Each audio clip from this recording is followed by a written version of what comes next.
The system sent me to push the villain over the edge and unleash his dark side. The problem? The villain was a total pushover, a painfully honest saint of a man. I got him drunk and took advantage of him, only for him to wake up and gently tell me he would take full responsibility. His parents abused him as a child, yet he still dutifully paid for their comfortable retirement. Even when his own brother repeatedly tried to kill him, he simply let out a heavy sigh and quietly sent him into exile abroad. I was absolutely furious.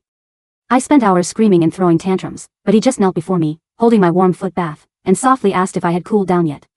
Eventually, I completely broke. Realizing he was a hopeless case, I decided to abandon the mission. But on the very day I was preparing to fake my death and escape, the brother he had so mercifully spared sneaked back and kidnapped me. Seizing the perfect opportunity, I played along and threw myself straight off a cliff. Back in the real world, fully accepting my failure, I dragged myself back to the mundane, everyday corporate grind. Yet, 7 days later, a sharp chime echoed in my mind, announcing my mission was a resounding success. The system appeared, sobbing hysterically. "Host, that final move of yours was too brutal. The villain has completely snapped and is about to destroy the entire world. Could you please go back in and calm him down?" I stormed into the penthouse, my heels clicking sharply against the hardwood floor. Damien was still in the kitchen, carefully preparing dinner. I marched over and threw my designer bag straight at him, venting my frustration. "You sent your brother away?" Damien caught the bag gently, placed it aside with practiced patience, and nodded. "Yes. He tried to ruin you." I snapped, my voice rising. "He literally tried to kill you, Damien. Now that you finally wrestled the company back from him, your grand revenge is just sending him to some remote country?" He looked at me with his usual mild-mannered patience, his voice soft. "Then what should I have done?" "An eye for an eye," I yelled, stepping closer.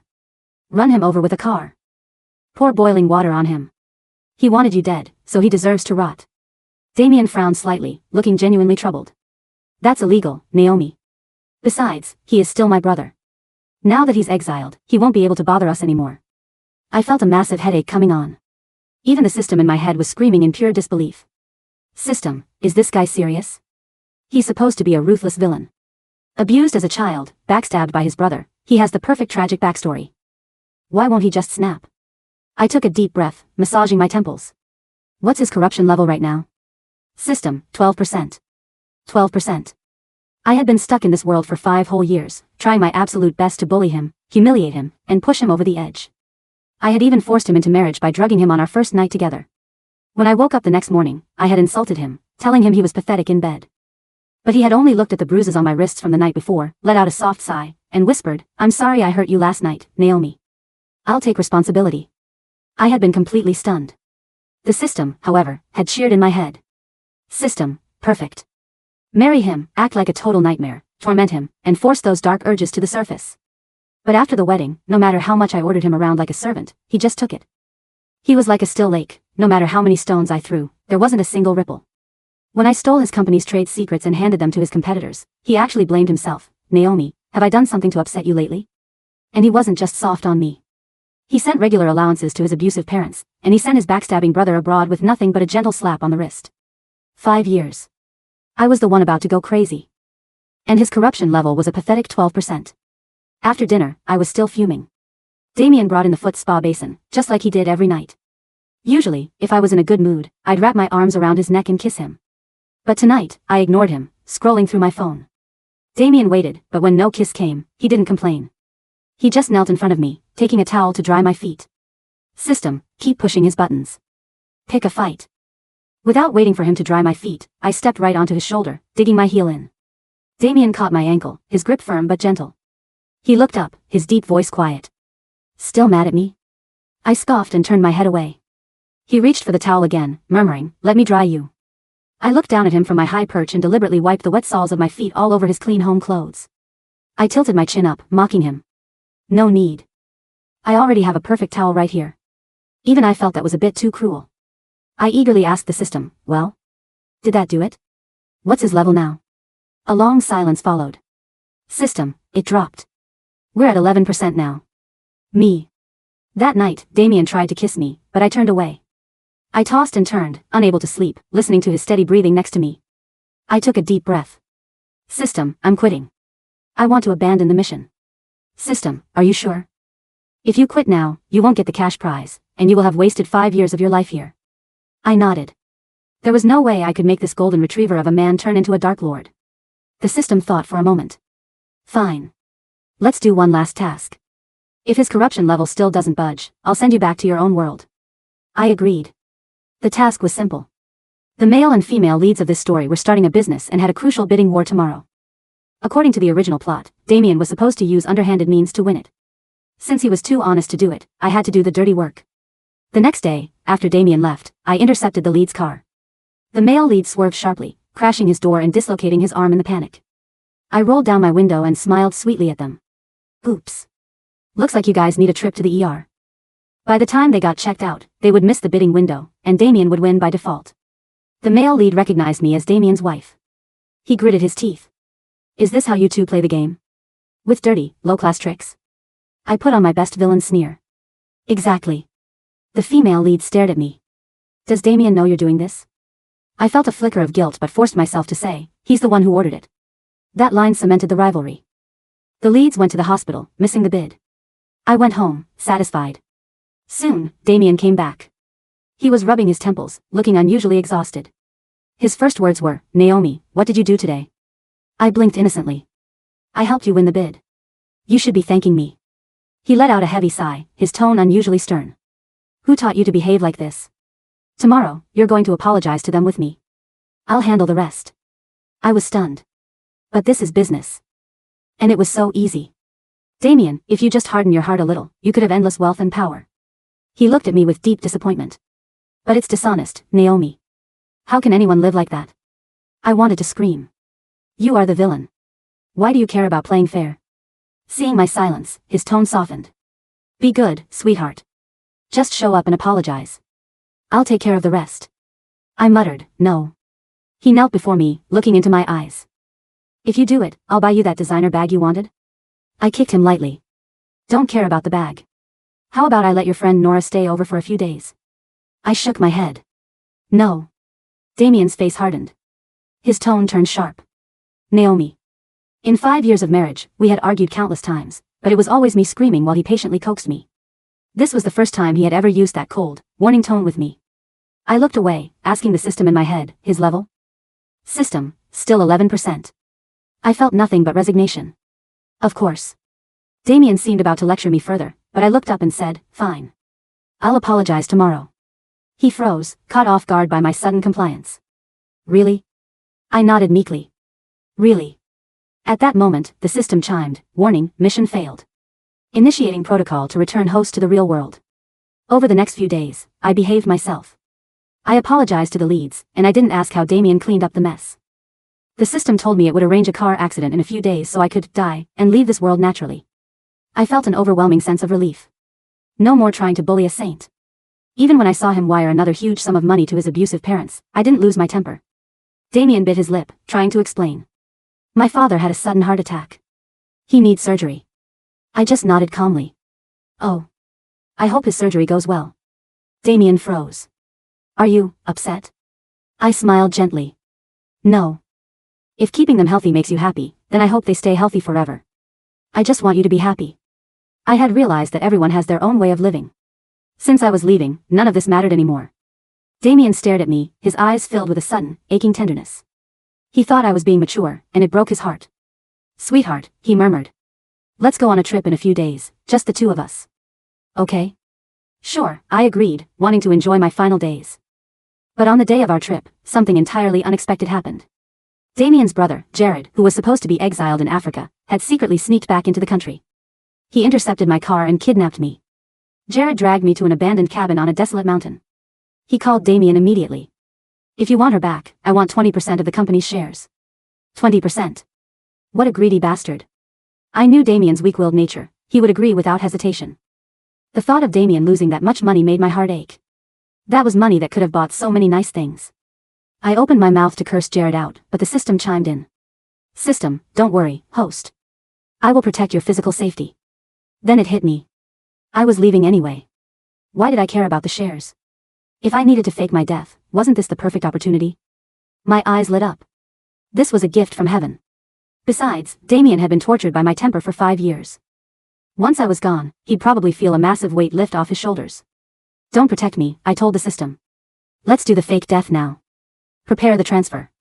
The system agreed it was a cleaner exit.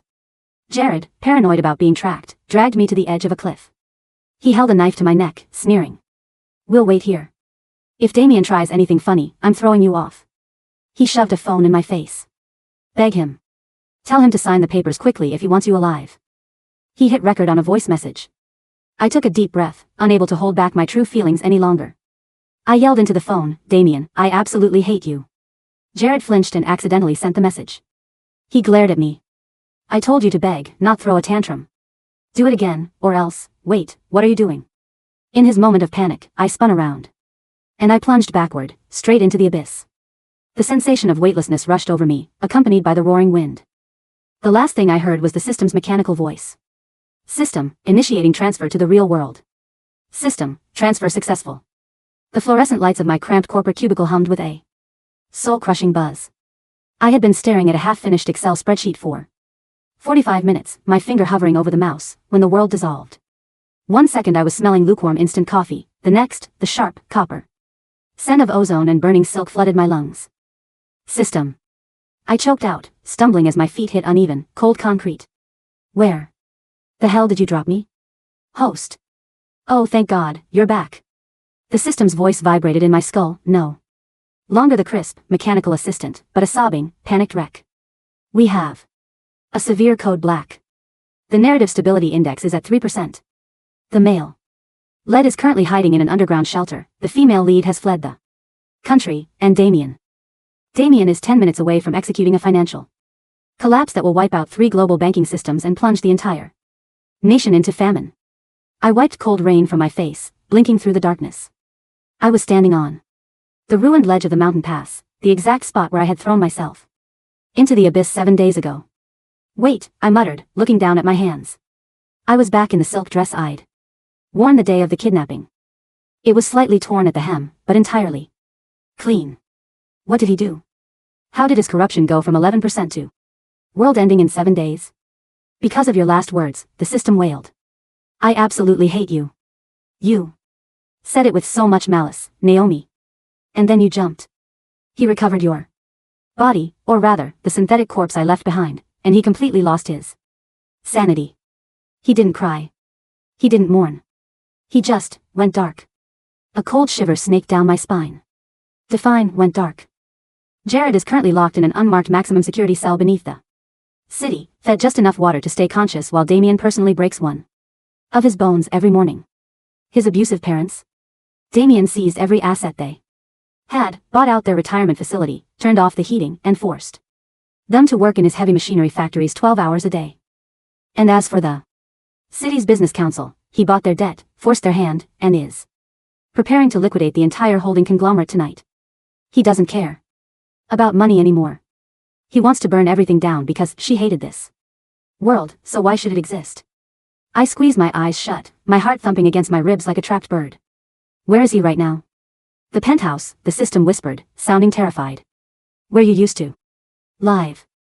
The rain in the city was relentless, sweeping through the concrete canyons like a shroud. I took a cab using the emergency cash the system generated for me. As we drove through the central financial district, I looked out the window and felt a strange, creeping dread. The city was unnaturally quiet. LED billboards that usually flashed vibrant advertisements for luxury goods now displayed cold, monochromatic corporate notices.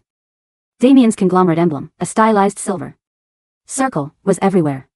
When I reached the penthouse tower, the front lobby was completely deserted. The security guards who usually greeted me with polite smiles were nowhere to be found. Instead, 3 men in dark, tailored suits stood by the private elevator. Their arms crossed, looking more like mercenaries than residential staff. They didn't stop me. In fact, as I approached, their eyes widened in absolute, paralyzing horror. Mrs. Vance," one of them stammered, his face draining of all color. He looked like he had just seen a ghost walk out of a mass grave. "Keycard," I said sharply, keeping my voice firm despite the tremble in my knees. Without a word, he swiped his master key and pressed the button for the top floor. The elevator ride was silent. As the floor numbers ticked upward, my mind raced. For 5 years, I had treated Damien like a doormat. I had insulted his cooking, thrown tantrums, spilled wine on his bespoke suits, mocked his manhood, and betrayed his trade secrets. Through it all, he had merely smiled, wrapped his arms around me, and asked if my hand hurt from slapping him. I thought he was weak. I thought he was a spineless, pathologically timid saint. I was an idiot. He wasn't weak, he was holding back a hurricane with a string of paper clips, and my fake death had just cut the string. Ding. The elevator doors slid open directly into the foyer of our home. The apartment was pitch black, save for the faint, silvery glow of the city.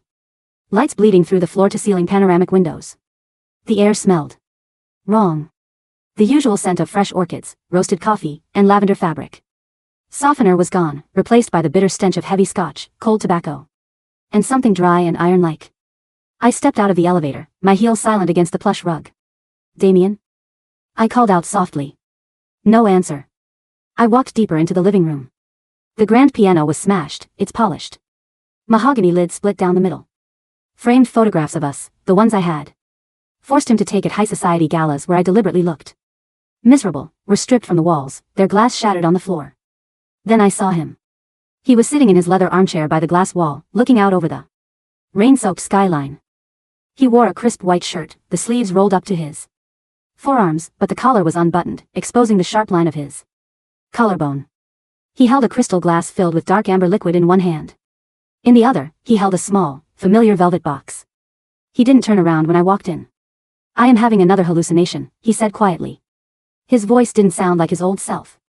It wasn't the gentle, soft-spoken murmur I was used to. It was low, raspy, and dangerously dry, like grinding stones together. Damien, I breathed, taking a cautious step forward. The doctor said the antipsychotics would stop the audio distortions, he continued, as if talking to himself. He took a slow sip of the whiskey.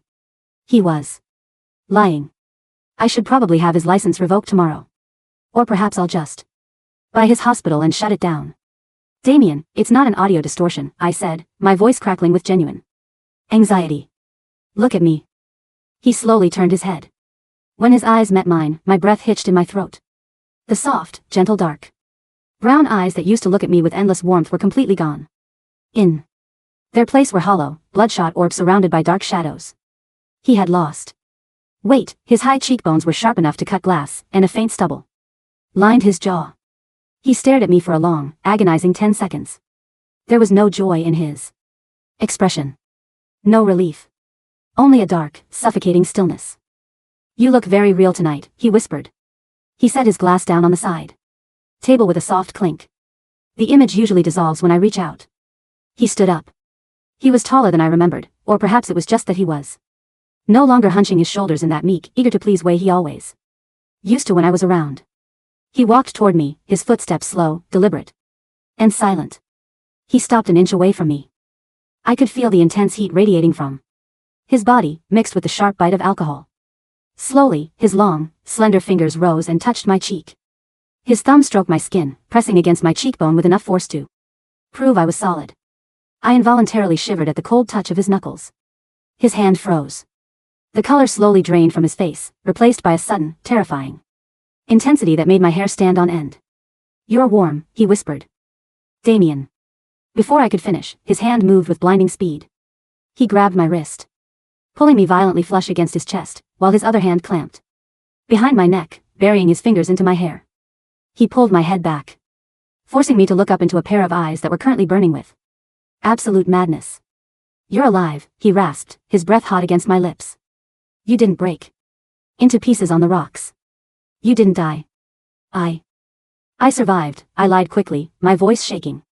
The river at the bottom of the cliff, it caught me. A fisherman found me. I lost my memory for a few days, and Damien stared into my eyes. For a second, I thought he was going to break down, cry, or kiss me. Instead, he let out a low, dark laugh. It started as a breathy chuckle and built into a bitter, dry sound that echoed through the vast, empty penthouse. A fisherman, he repeated softly.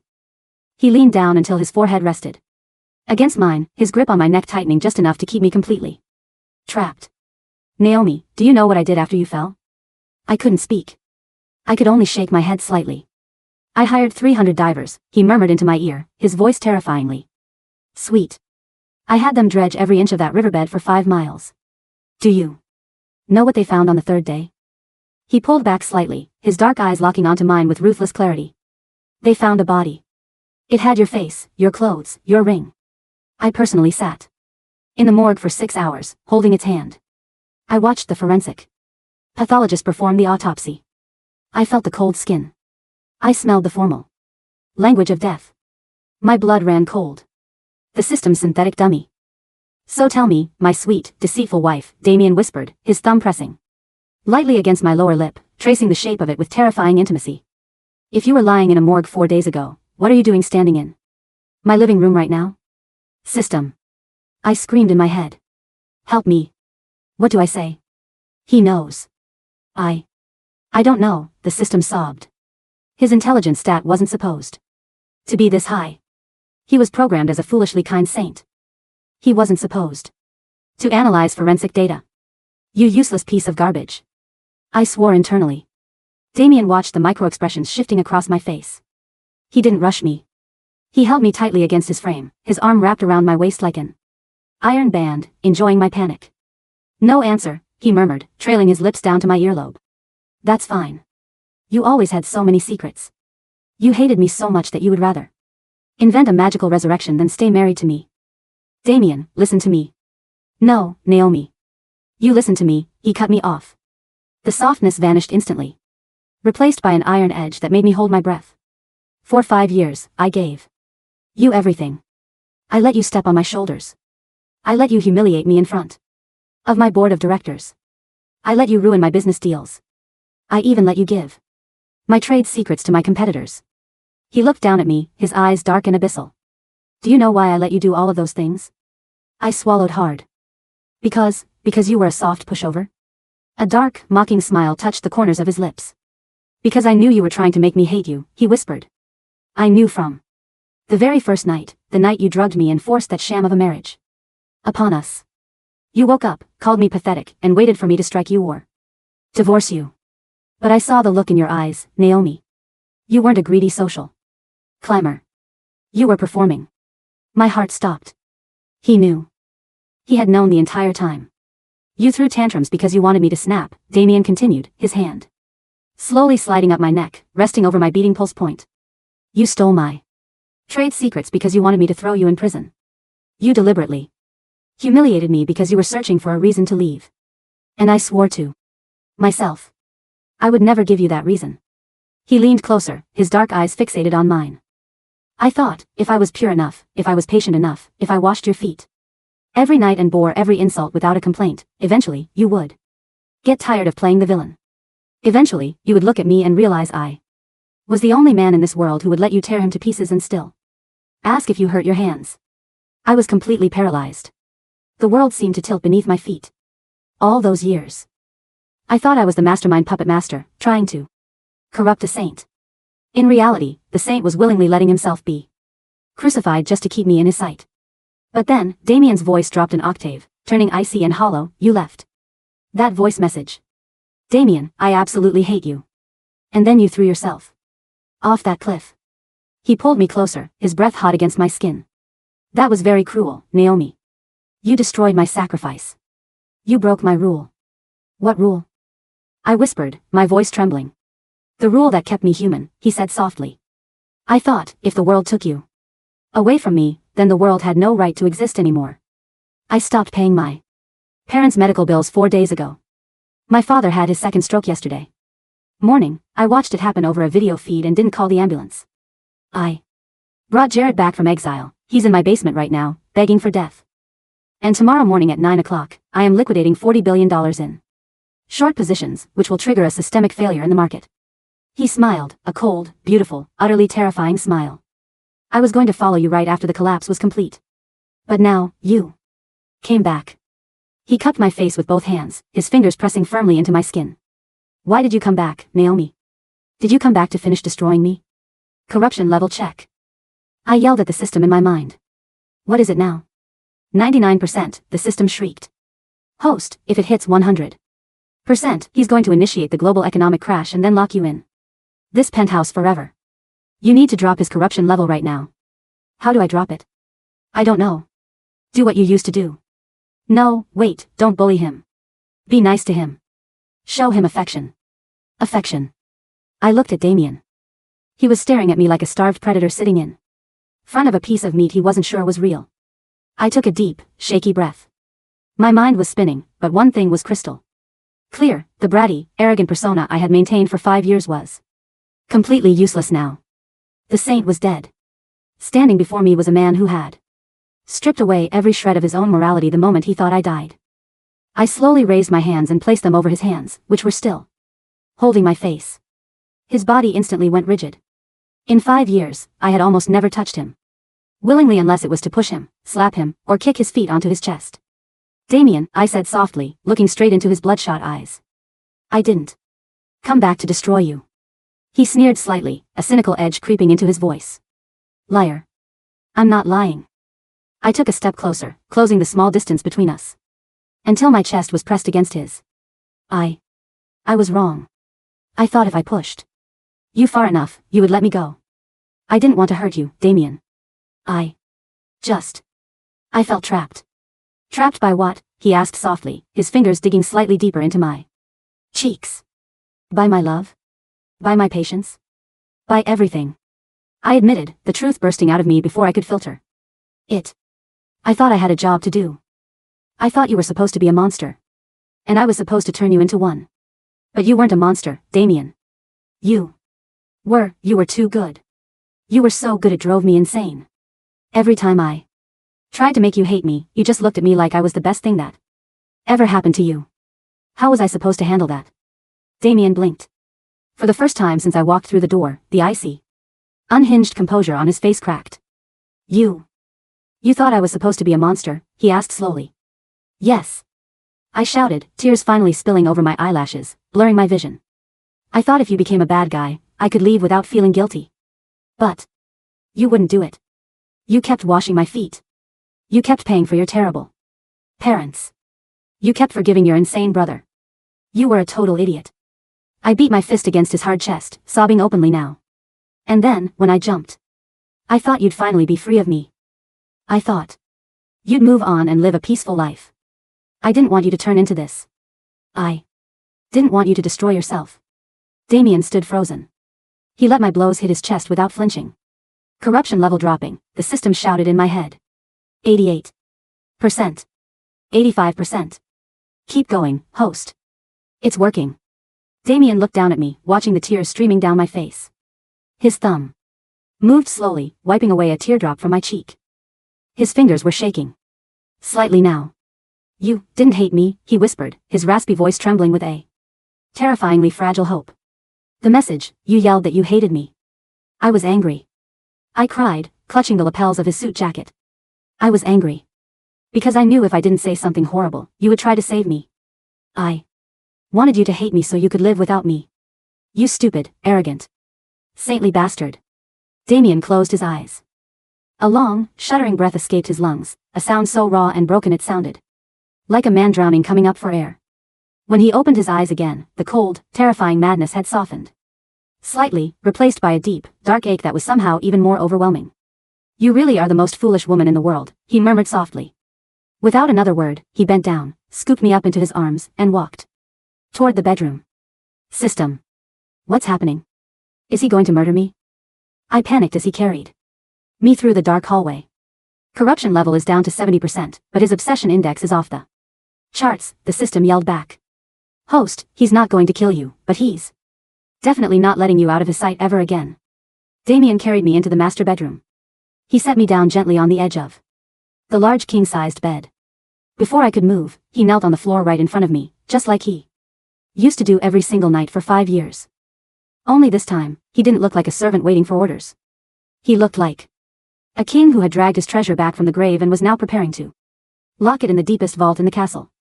He reached out, grabbed my ankles, and unlaced my dirty shoes, setting them aside. "Damien." I stuttered, shrinking back slightly. "Stay still," he commanded. His voice wasn't loud, but it possessed an absolute authority that made my muscles lock up. He walked into the adjoining bathroom and came out a moment later carrying the electronic foot spa basin, filled with warm water and scented oils. He set it down in front of my feet, exactly as he had done hundreds of times before.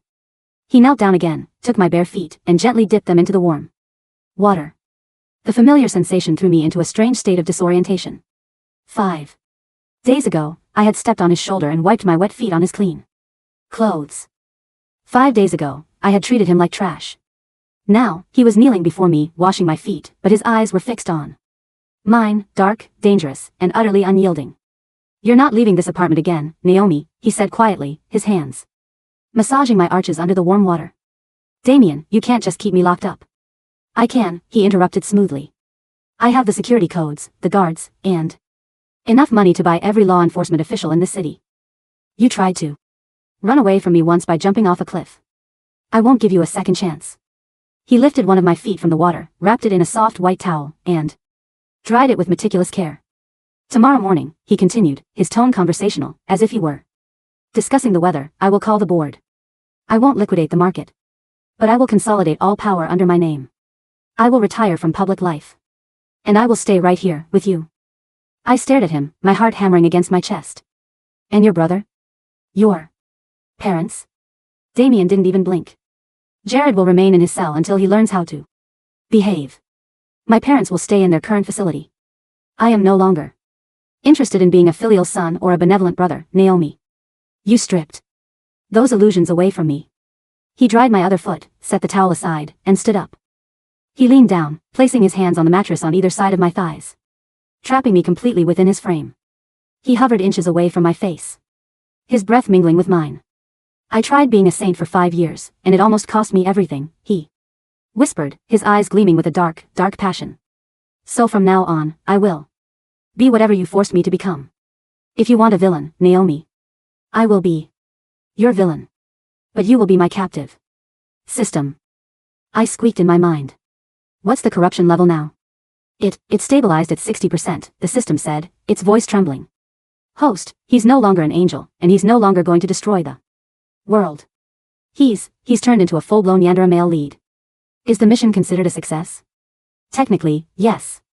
The villain's dark side has been unleashed, but the world isn't going to end anymore. You did it. Do you want to return to the real world? Now? I can initiate the exit protocol immediately. I looked at Damien. He was staring down at me, his fingers reaching out to gently curl a strand of hair behind my ear.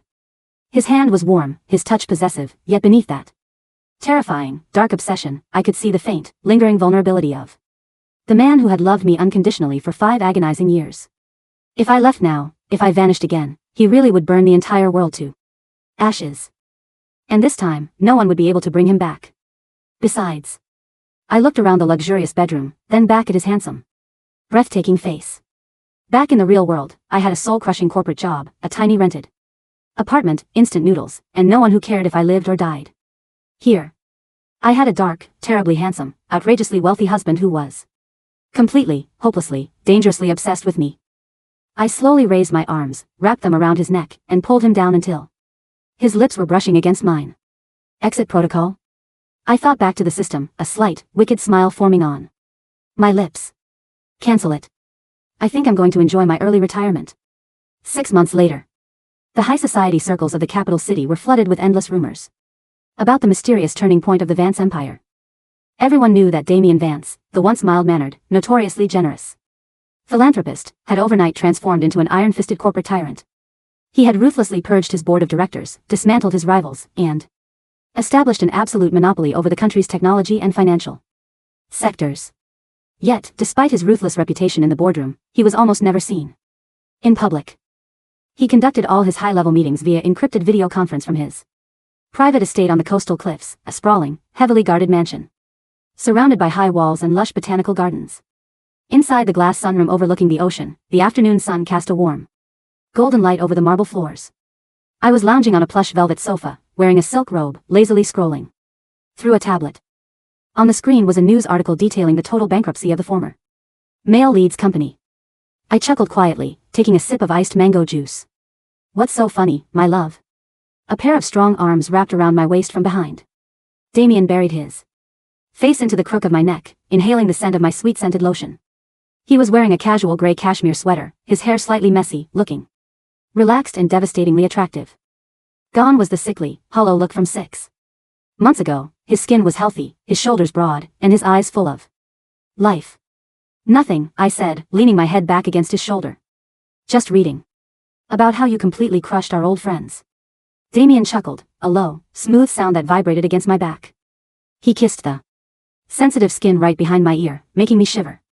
They tried to take you away from me once, he murmured smoothly. They were lucky I only took their money. You're terribly cruel, Mr. Vance, I teased, turning my head to look at him. Where did the sweet, patient man who used to let me step on his shoulders go? Damien looked at me, a dark, playful glint dancing in his deep brown eyes. He caught my chin between his thumb and forefinger, leaning in to press a firm, possessive kiss onto my lips. He's still here, Damien whispered against my lips, his grip on my waist tightening just enough to remind me who was in control. He just learned that if he wants to keep his unruly wife obedient, he has to keep his claws sharp. He slid his hand down to my ankle, lifting my foot with practiced ease, and placed it lightly on his lap. He reached for a bottle of scented massage oil, sitting on the glass table. Now, he said softly, looking up at me with an expression that was half devoted. Saint and half possessive demon, let your cruel husband massage your feet, Mrs. Vance. Or are you planning on throwing another tantrum today? I looked at him, feeling a warm, bubbly feeling blooming in my chest. I leaned back against the cushions, stretched my legs out, and smiled sweetly. No tantrums today, Damien, I said, wiggling my toes in his warm hands.